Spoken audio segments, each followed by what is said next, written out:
Bennett avait une politique qu'il a annoncée même avant d'être élu, c'est-à-dire de préserver l'économie. Et il a tout simplement mis en application cette promesse de campagne en laissant le marché ouvert, en laissant les commerces ouverts. On a laissé les entreprises dans un vrai faux confinement qu'il y avait, sans dire que c'était un confinement, pour laisser finalement le tourisme, les guides, les artistes et tous ceux finalement qui sont touchés le plus par la fermeture des frontières, on les a laissés pour compte.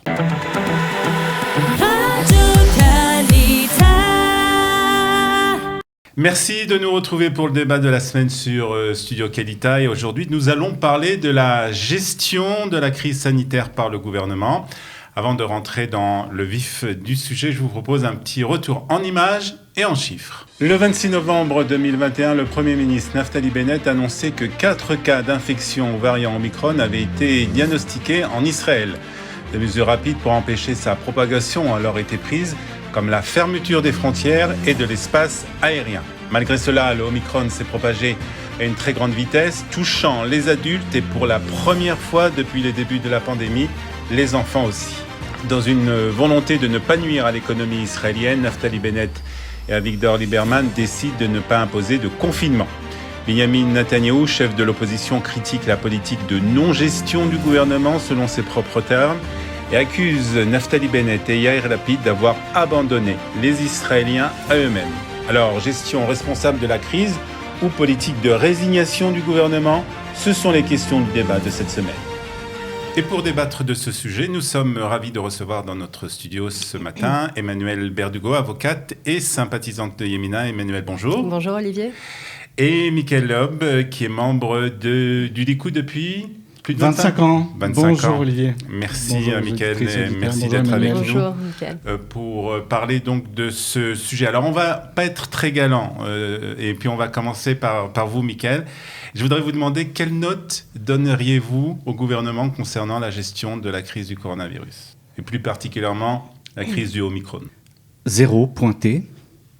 Expliquez-vous. Puisqu'il n'y a, c'est pas qu'il y a eu une gestion, c'est qu'il y a eu une non-gestion. C'est que aucune réelle décision et politique n'ont été prises et n'ont été entérinées. C'est-à-dire qu'il n'y a pas eu de politique pour essayer d'enrayer cette crise. Aucune. On a pu voir une fermeture des frontières pendant 2 semaines pour ralentir l'arrivée de l'Omicron. Et ensuite, rien. C'est-à-dire qu'on veuille responsabiliser, qu'on veut laisser libre le citoyen, je comprends. Et je suis tout à fait d'accord avec cela. Maintenant, ensuite, il faut expliquer et non pas éduquer, mais informer, en tout cas, le citoyen comment bien se comporter pour préserver la vie, évidemment, des plus faibles et de ceux qui risquent de développer des formes graves du corona. Très bien. Alors, Emmanuel, Mickaël nous dit qu'il n'y a pas eu de politique et qu'en fait, le gouvernement a laissé les citoyens eux-mêmes se débrouiller par eux-mêmes. Alors, je suis en désaccord total avec cela. Bennett avait une politique qu'il a annoncée même avant d'être élu, c'est-à-dire de préserver l'économie. Et il a tout simplement mis en application cette promesse de campagne en laissant le marché ouvert, en laissant les commerces ouverts. Et en parallèle de cela, je vous rappelle quand même, Mickaël, que la 3e vague, donc avec le variant Delta, nous sommes les premiers à avoir proposé le booster, la 3e dose. Nous avons, lors de la 4e vague, proposé la 4e dose aux plus vulnérables. Donc, de dire qu'il n'y avait eu aucune politique... Nous avons aussi fermé les frontières dès que cela a été nécessaire pour ensuite les ouvrir de façon plus progressive, tout simplement parce que Bennett a une politique, on va dire, personnalisée, une approche personnalisée de la crise. C'est beaucoup plus facile d'avoir une approche restrictive à 100% comme Bibi l'a eu, de tout fermer, de proclamer ses guerres et de dire « Regardez, je suis le sauveur de l'humanité », que la politique de Bennett où finalement, il attend un petit peu de voir comment ça se développe. Est-ce que les variants sont dangereux ou pas dangereux? Est-ce qu'ils sont très contagieux ou pas très contagieux? Et en fonction de ça, il prend des décisions. C'est une politique, comme on dit en hébreu... torquer des noix, c'est-à-dire on avance en fonction de l'évolution de la situation. Alors on va revenir dans un instant sur les différences entre la politique de Benjamin Netanyahou et de Naftali Bennett, mais quand même Emmanuel, je voudrais rester quand même sur le bilan de cette crise, un bilan pour le moment qui est assez effrayant quand même. Près de 1000 morts depuis le début de l'apparition du Omicron, 110 décès seulement que pour la journée de dimanche, ce n'est qu'un exemple. On a l'impression quand même que l'État d'Israël et le gouvernement israélien se sont résignés et qu'ils ont fini par accepter qu'il faut que le Omicron, que le coronavirus fait beaucoup de morts. Non, je ne pense pas du tout que le gouvernement israélien se soit résigné. Je sais qu'on a beaucoup reproché à Ayelet Shaked cette phrase malheureuse qu'elle a eue et qu'elle a reconnue elle-même en disant que le gouvernement est prêt à inclure les morts, les Achil. Ouais. Le fait est que ce n'est pas vrai. Il faut aussi voir quelle est la part des non-vaccinés dans ces morts évidemment déplorables. Et encore une fois, comme vous l'avez dit vous-même, Michael, je pense qu'on ne peut pas non plus interférer au-delà du raisonnable dans la décision des gens de se faire vacciner ou non.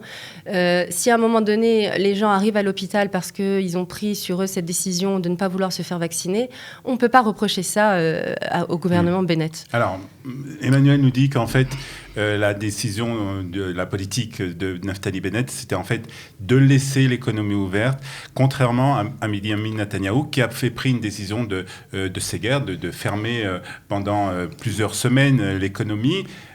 Est-ce que vous pensez que c'est pas une bonne décision en fin de compte ? Il faut bien faire la part des choses. On a des décisions qui ont été prises par le gouvernement Netanyahou sans le vaccin, et d'autres décisions qui ont été prises avec le vaccin.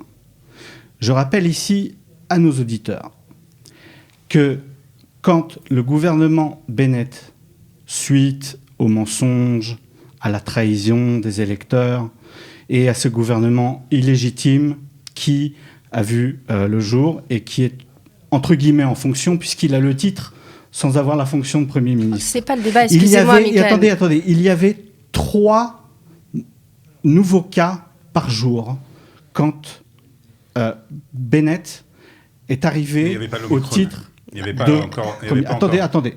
Les vaccins, tout le monde, tous ceux qui voulaient être vaccinés étaient vaccinés. 90% des plus fragiles étaient déjà vaccinés. Alors, en plus, il a tardé, puisque ça faisait longtemps, pour le 3e vaccin, Bennett a tardé pour le 3e vaccin, et ça faisait déjà 1 mois que Benjamin Netanyahou disait ils ont déjà été achetés, il faut faire venir les doses. Mais en plus de cela, qu'on laisse les gens à leur responsabilité, oui, mais qu'on les informe, qu'on leur explique. On a eu tout simplement un blackout au niveau de l'information pour le citoyen, comment faire attention, comment prendre les dispositions pour éviter de transmettre l'Omicron et surtout pour préserver les plus âgés et les plus faibles. Mais en plus de ça, on a laissé les entreprises dans un vrai faux confinement qu'il y avait, sans dire que c'était un confinement, pour laisser finalement le tourisme, les guides, les artistes et tous ceux finalement qui sont touchés le plus par la fermeture des frontières, on les a laissés pour compte. Emmanuel, vous voulez répondre ? Oui, alors déjà je vais commencer par dire que la gestion de la crise du gouvernement a été félicité par le président de l'OCDE, qui lui-même a reconnu que la gestion de la crise a été parmi les plus innovantes et les plus gmichot, c'est-à-dire les plus souples. C'est ce que je disais tout à l'heure. C'est-à-dire que, encore une fois, vous dites, il n'y a pas eu de séguerre, mais c'était un séguerre qui ne disait pas son nom. C'était une gestion de la crise en fonction des données qu'on avait en face de nous. On ne pouvait pas se permettre de faire un séguerre total. C'était pas possible. Vous avez bien vu les dégâts économiques que ça a fait lors de la première vague. On n'a pas assez parlé des victimes économiques. Bennett était le seul homme politique. Mais attendez, non, vous avez parlé des victimes économiques actuelles. Et on refuse de donner des aides à ceux qui ont le plus palier, non pas de l'Omicron et du Covid, mais des décisions et des non-décisions de ce gouvernement. Moi, je suis libéral, je veux qu'on laisse l'économie la plus libre possible. Alors, mais quand on prend la décision de fermer les frontières, les hôtels, toutes les branches qui travaillent avec le tourisme, on doit les venir en aide. Et cela n'est pas fait, et c'est un scandale de ne pas les venir en aide. Qu'est-ce que le gouvernement aurait dû faire et qu'il n'a pas fait ? Quand on décide de fermer les frontières, c'est de donner des aides à toutes ces sociétés, à toutes ces entreprises qui saignent et qui risquent de fermer demain leurs portes. Et je parle bien évidemment aussi des indépendants du tourisme. Ok ? Je parle des hôtels.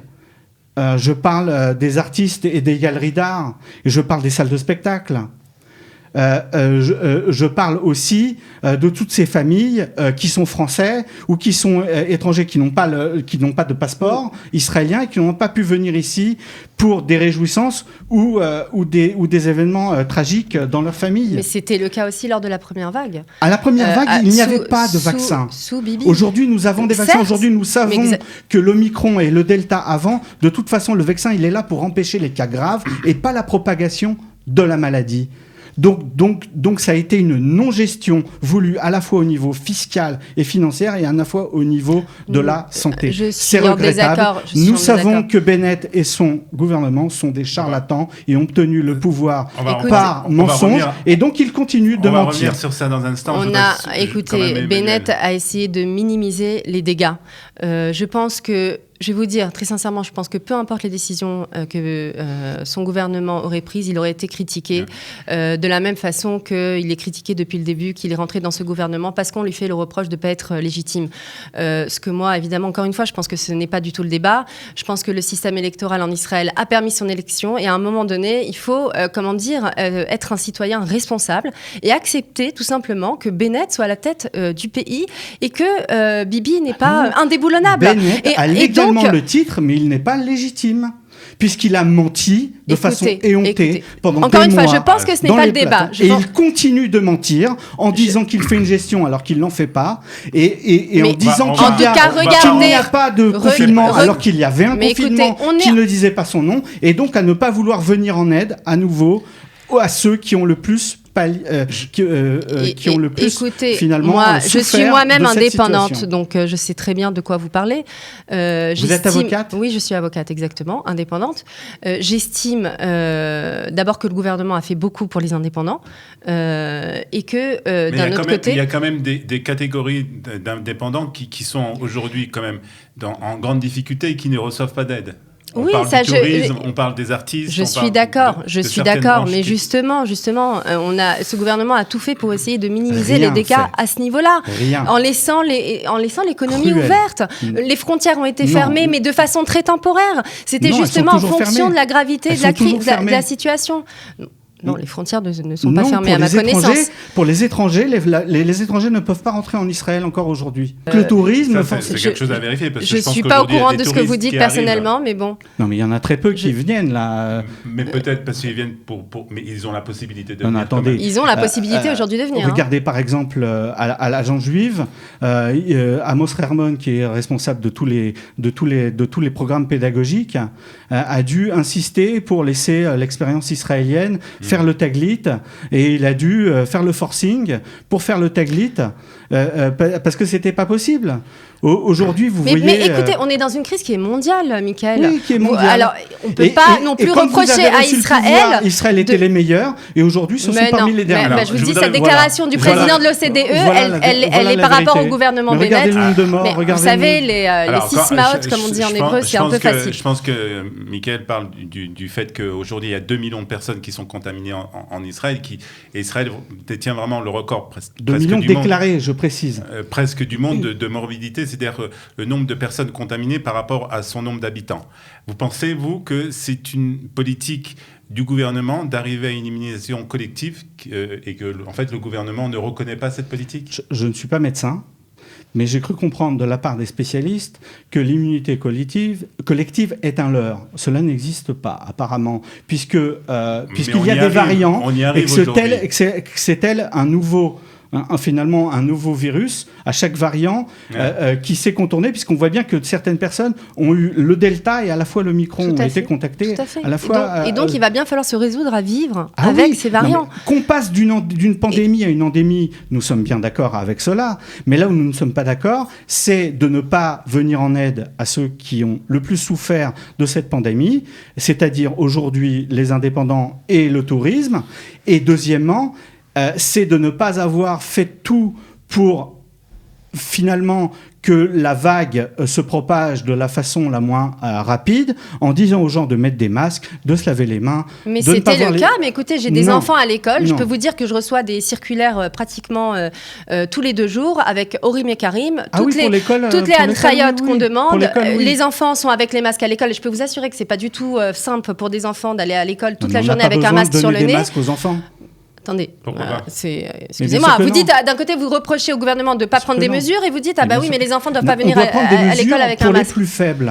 Pour les plus faibles. Mais c'est le cas. Il y a eu ce booster. C'est le premier pays à avoir proposé le booster à ses citoyens. C'est le premier pays à avoir proposé la 4e dose aux plus vulnérables. Donc, de dire qu'il n'y a pas eu de politique, c'est faux. Simplement, écoutez, je vais vous dire, moi, à mes yeux, la plus grosse différence, encore une fois, c'est que Bibi se présentait de façon récurrente comme sauveur de l'humanité en disant « Regardez ce que j'ai fait, regardez ce que j'ai accompli, regardez à quel point je suis maître de la situation ». Bennett, il a une approche différente de la politique. Il vient en équipe, il ne se met pas... c'est votre point de vue, mais je vous donne le mien. Je vous donne le mien, Michael. Il vient en équipe. Il ne vient pas en tant que personnage qui serait un super-héros. Donc, effectivement, ça peut déboussoler. Mais moi, j'apprécie une certaine humilité de sa part qui fait qu'on a l'impression qu'il y a un travail d'équipe. Après, je ne dis pas que ce gouvernement n'est pas idéal non plus pour moi. Ils sont partis à 6 députés. Alors justement, sur ça, il n'a aucun levier. Donc, sa parole ne vaut rien, puisqu'en plus, c'est un menteur. Alors, sur ça, Michael... Bibi n'est pas un menteur, peut-être ? Je veux dire, faut arrêter avec ces accusations. Parce que franchement, si on commence avec cet inventeur... C'est pas tellement le débat maintenant, mais ce que je voudrais quand même vous poser comme question... Sa parole ne vaut rien, c'est ça que je veux dire. Je peux dire la même chose de Bibi, excusez-moi. Un peu en parallèle à ça, est-ce que vous pensez que Naftali Bennett a mis en avant des intérêts politiques pour préserver justement sa coalition avant les intérêts sanitaires ? C'est une évidence. Il préfère avoir le titre, le poste sans avoir la fonction... pour ensuite donner un rôle, de Premier ministre à Yair Lapid. Donc continuer finalement de vendre le Negev, de donner le Negev aux islamistes et de laisser finalement Abbas, l'islamiste, au pouvoir. Et pour pouvoir garder son pouvoir et finalement laisser pour compte le citoyen dans la nature, sans rien agir. Mais pourquoi ? Pour quelle raison il a envie de faire ça ? Puisqu'il espère pour plus tard, après avoir eu le titre de Premier ministre, avoir une légitimité et pouvoir se représenter en tant qu'ancien Premier ministre et pour pouvoir prendre le pouvoir, ce qu'il ne fera pas. Binyamin Netanyahou sera bientôt à nouveau le Premier ministre de l'État d'Israël. Et quand il y aura des crises, le gouvernement à la tête de Binyamin Netanyahou saura comment le gérer. Moi, c'est pas l'impression que ça m'a donné lors de la première vague. J'ai pas eu l'impression que la crise a été gérée de façon aussi royale que vous avez l'air de le dire. Vous prêtez des intentions, on va dire, pas très nobles à Bennett, mais encore une fois, ce n'est pas étonnant. Non, c'est pas un constat, c'est une interprétation. Moi, en tout cas, je constate aussi, et je vais vous faire part de mon ressenti parce que j'ai pas les chiffres sous les yeux. Je viens pas forcément avec des chiffres sur un papier. Ce que je peux vous dire, c'est que ça fait 2 ans et demi à peu près que cette crise, elle dure.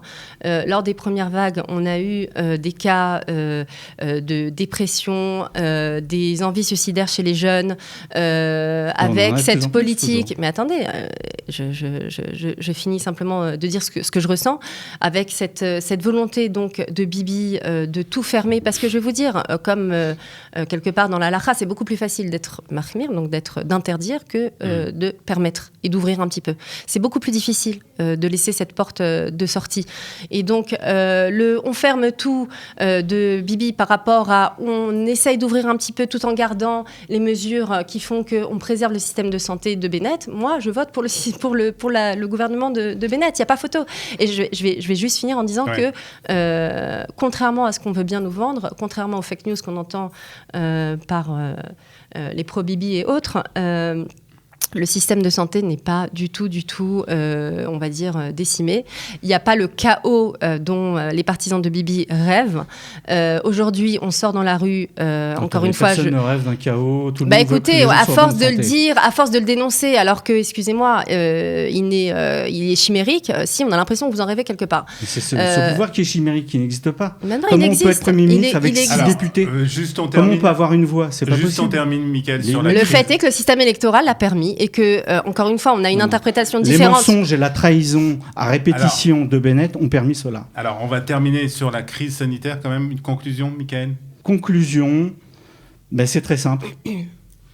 Pas d'autorité, pas de mandat, que du mensonge, donc forcément pas de politique, une vraie fausse politique, uniquement on fait semblant de. Donc Mais pour résultat, quelle on a raison? des donc résultat, on a des tragédies, on a des gens qui décèdent du Covid, on a des cas graves, on a des enfants qui ont le PIMS. Voilà le résultat d'une non-politique et de non-agissement. Tout ça pour dire je suis Premier ministre. Mais finalement, j'ai rien derrière. D'accord, terminons avec Emmanuel. Très rapidement, je pense que Bennett a essayé et a réussi quelque part à trouver l'équilibre fragile entre la préservation du système de santé, en maintenant l'utilisation des masques dans l'espace public, dans les écoles, en encourageant la vaccination et en protégeant les plus vulnérables. Et à côté de cela, il a essayé et a réussi, à mes yeux, de préserver l'économie et donc la vie, tout simplement. Très bien. On n'est pas d'accord. Je pense qu'on a compris que vous n'étiez pas du tout d'accord sur, en tout cas, cette gestion du coronavirus. En tout cas, merci d'en avoir discuté et on se retrouve la semaine prochaine pour un nouveau débat.